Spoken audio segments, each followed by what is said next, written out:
তো এই গাইস, তোমরা সবাই কেমন আছো? আশা করছি ভালো আছো। তো আমি চলে এসেছি বজরং ক্লাসিকে 2025। তো এইখানে হবে আমাদের কম্পিটিশান। এটা হচ্ছে মেদিনীপুরে। তো ভিতরে চলে আসলাম। দেখুন ভিতরে সামনে ওখানে রেজিস্ট্রেশন করা হচ্ছে, আর এই সাইডে সবাই বসে আছে। আমাদের রেজিস্ট্রেশন হয়ে গেছে, আর ওই যে স্টেজ ওখানেই আর কিছুক্ষণ পরে উঠতে হবে।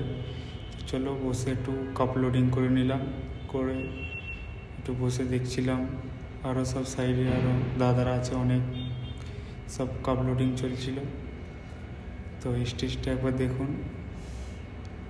তো এখানে আর কিছুক্ষণ পরে উঠবো। তো এখন চলে যাব, তোমার হালকা একটু পোজিং করব। গায়ে তেল লাগিয়েছিলাম, তো এবার কালার লাগানোর টাইম চলে এসছে। তো আমার এই এক দাদা আমাকে অনেক হেল্প করেছে, কালার টালার লাগিয়ে দিয়েছে, অনেক সাহায্য করেছে। কালার লাগানো হয়ে গেলে এবার একটু পোজিং করে নিলাম। তো গাইস, বডিটা কেমন লাগছে একবার কমেন্টে জানিও। তো এখন এবারে স্টেজে যাওয়ার টাইম এসে গেছে। তো চলে আসলাম, এবার তোমরা এনজয় করো।